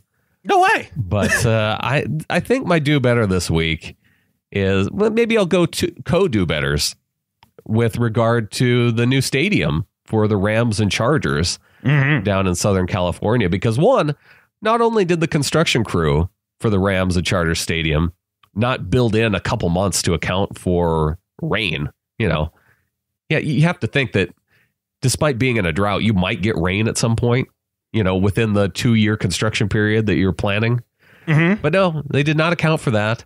So now with the latest heavy rains that made their way through California, they're having to delay the opening of the stadium there until 2020. And the other thing, the other side of this is if there's any Rams or Chargers fans whining about a stadium delay, I mean, you guys got rain. Yeah, right. I mean, you kind of needed it. So basically, you're mad at them for not either taking into account weather and or climate in their deal, right? Like in their planning process. Because, dude, they've been in a drought for like half of my adult life. Like for them to be like, yeah, we're gonna get some torrential rains right when we start this project before we get a roof and everything on it. Like, I don't know. I can't predict it or trust anybody to predict the weather. National Weather Service does a so job. Like you expect some, goofball engineer in LA to know when it's gonna finally rain again. I'm just saying, over the course of a 2-year project for a month of rain, to delay you just enough that you're not going to make a 2019 opening, that it's going to put you a whole nother year out. Build in a month or two of your planning for, potential things that come up. So do you think that Roger Goodell and the NFL and the other NFL owners and the owners of both the LA franchises were like, yeah, let's build in some buffer time in our stadium opening so that, just in case? No, they're like, we're going to get this done as fast as possible. And so they were going to go at breakneck speed just to get there by 2019. Yeah. And so, I mean, heaven forbid they get some hail or something, in the next couple months too. Like they probably would never build a stadium then. They just shut it down. For the construction crew, the engineers and the planners not building in just maybe a little bit of time to account for weather or any other things that might come up throughout the construction process. Do better. Do better. All right, man. My do better this week is a little unorthodox. My do better this week is for the King of Thailand. Oh. You'd be like, I didn't even know there was a King of Thailand. I had no idea. Right. I didn't either. And I would have preferred to keep it that way. I would have enjoyed that. But the King of Thailand, and forgive me, because this is going to be a complete butcher of his name. It's King Maha Vajiralongkorn. Vajiralongkorn? Nailed it. Yeah, I think that's pretty close. But whether or not I get his name right, that doesn't really matter. So King Maha was videotaped the last few days walking around a mall in Munich, Germany in a crop top. Now, not just like you're thinking this like... has to be like a lookalike, right? So... It's not. It's the actual king of freaking Thailand. And it's not even like a regular crop top. Like, it's basically a sports bra. And he's heavily tattooed all along his chest and his arm and his back. And when the video broke, the claim was they weren't real tattoos. They were fake tattoos. Like, he was even denying the tattoos. They get mad. And this video went viral on Facebook. So apparently in Thailand, it is against the law to make fun of the king. Like, you can go to freaking prison over this. Oh. And so they got PO'd, called up Facebook, and like, you're taking this down because it makes the king of Thailand look dumb. Well, I got an idea. Don't go to the mall in the crop top. Like, it's public. It's not like he was doing this in his own bedroom. He went to the freaking mall. He's shopping for watches and stuff. Like, I don't even know. So Facebook finally kowtows and says, all right, we'll block it in Thailand so nobody in Thailand can see it. So everybody in Thailand doesn't get to see their king walking around in a more or less drag And he's so thin skinned. Like, I get it. Like, if you're looking good and you're like, I'm showing off these abs, right? He's like, this is what I'm doing. Then own it. If he was like, yeah, I wear crop tops and I'm the king. Suck it. Like, he wouldn't be in the Do Better. But because he's so thin skinned that he had a meltdown that somebody videotaped this and put it up and like it was going to throw people in jail over it. King Maha Varalong Tonga, you need to do better. I want to know now, because we have one of our members of the flock, Danny, who listens from Thailand. I know. I wonder if he's seen this video. I may probably not if he's behind the borders. Yeah. So this might be the only way he gets this news about his king. Right. See, I just trying to help out the listeners, man. Dude, you're a grown man. Don't wear a crop top. That should have been your Do Better. Well, that's all inclusive, I think. No, it's unbelievable to me. Guys have moved on from crop tops to those new little jumper things. Yeah, the man romper. Yeah, the man romper. That's what it is. Yeah. I had somebody bring that to my attention recently, and I'm not a fan. So we've basically devolved from man buns to the man romper, and now to crop tops. No, it went from skinny jeans to man buns to crop rompers tops to crop to man rompers. Right. That's just. Look, we're unraveling as a society. That's all I can say. I was going to suggest to you that we get a pair of man rompers and wear them to a Hawks game this year. Maybe that's the bet we make with the LA Rams podcast. Is something to do with the fact that if we win or lose, like they have to, the loser has to dress up in man rompers and go to a game. That's a good one. Right. We just gotta come up with a good bet for it, though. I would love to see them. I'm not losing 2 in a row. No. So, yeah, it'd be great. All right. On to Better at Life. Okay. My Better at Life this week is for Chris Cornell, the former singer for Soundgarden, Audio Slave, and general Seahawks fan. And I know there's a lot of people around Seattle and across the country that are feeling pretty down because an incredible musician and Seahawks fan passed away on Thursday this week. And as a tribute, just want to play a portion of the audio from the video he narrated after we won the NFC Championship game. He put together a really cool video. It's up on our Facebook page, facebook.com/Seahawkers podcast. And go there and check it out. And here's a little excerpt. What was that sound? To the untrained ear, it's just noise. One voice indiscernible from the next. Collectively, they form nothing but chaos, and its purpose is unclear. In Seattle, the 12-man advantage has helped define our journey this year. The path hasn't been perfect or without its roadblocks, but it's been uniquely ours.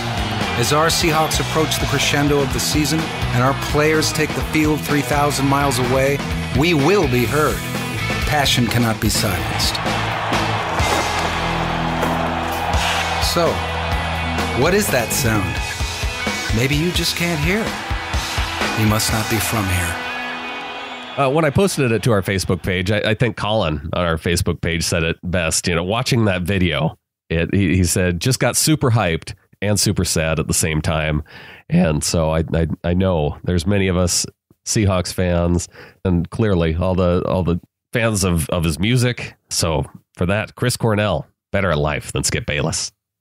Yeah, man, I understand he was a very influential person on the music scene. I'm not a music guy. I don't know a lot about any of these people at all. That's okay. But I can always tell. I mean, because we've had a few musicians pass away over the last few years.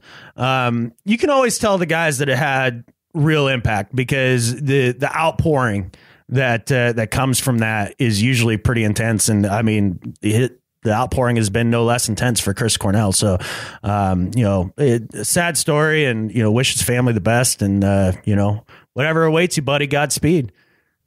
All right. Who you got for better at life this week, Adam? All right. My better at life is for another old name that you'll be like, who? Maybe you won't be like who. Maybe it'll be a name that you actually recognize, but he's not a football player. He's an old actor. His name is Cary Grant. Oh, yeah.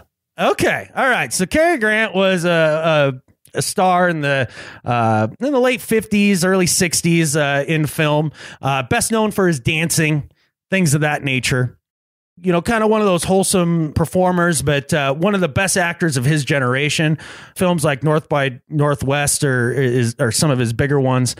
But it came out in a recent documentary called Becoming Cary Grant that Cary Grant has had, at one point in his life, had done acid over 100 times. Holy smokes. So Cary Grant was born into a poor family, and his original name was Archie Leach. And he always felt like once he became famous and became Cary Grant, that he was always balancing these two personas, these two people. And he honestly didn't know who he was, in a sense, right? Uh-huh. And so this was at the time when even the government was experimenting with LSD and things like that. And he became a big proponent of it. And he would go on trips and try to figure out who he was and try to find a better version of himself. And quote, this is one of the ways he described one of his dreams. In one LSD dream, I imagined myself as a giant penis launching off from an Earth-like spaceship, which I just find that hilarious. I mean, because it's freaking weird. And of course, that's what you would feel like when you're on acid. That makes all the sense. But I just found it to be very interesting that he was public about it, about just who he was and what he was trying to do and what he was trying to find. Once it became a little more demonized in the 60s, acid and those sort of things, then he definitely stopped talking about it. Once he got into about the 60s and that sort of thing, he stopped doing it altogether. But just the idea that he was willing to try to expand his consciousness and find a way to find who he really was about. And Cary Grant, better at life than Skip Bayless. Can I tell you exactly why I know Cary Grant so well? Is that Charade, one of my favorite movies? Yes, with him and Audrey Hepburn. And Audrey Hepburn's my all-time number one. Yeah, all-time number one. Yeah, she's number one. Nobody. We can agree on that, actually. Yeah, nobody tops her. I'm sorry. There's not been one chick ever that's come along that's been more beautiful, put together, smart, driven, awesome, quirky. She's the best. And Cary Grant's super funny in that movie. Yes, he is. Yeah, that's a good movie. I'd forgotten about that movie. And none of that, but I watched it maybe like 4 years ago. Oh, really? It has been a little bit longer than that for me. But it was for Audrey. That's why right. I turned it on. You needed your Audrey fix. Right. But then Cary Grant was in. I was like, oh, it's Cary Grant. Yeah. And he wasn't even tripping. He was just acting, so I just thought that was the most obscure random fact ever. It's kind of obscure, the fact that we know a movie from 1963 so well. Well, look, we are well-rounded human beings, Brandon. I mean, you introduced some AC/DC music to the show this week. I talked about a 1960s movie star. Like, you run the gamut of emotions on the Seahawkers podcast. There are all sorts of topics. Talked about breakfast, and stretching. Like there's just gold. It's audio gold. It was a big week. It's a big week. All right, man. Well, I guess with that, there's only one thing left to say. Go Hawks. Go Hawks. Don't do drugs.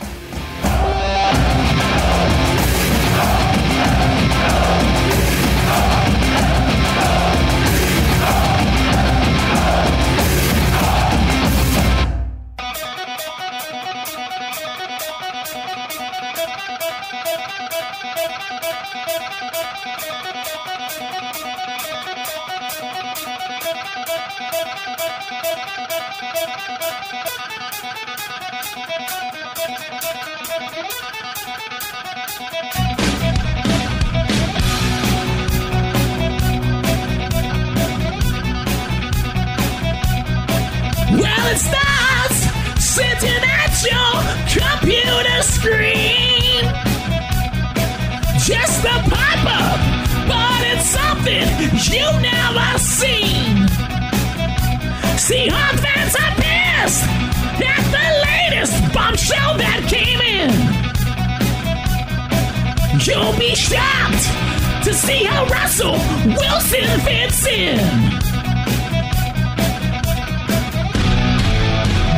Reaching for the mouse, and you feel your veins pulse. Want your fingers to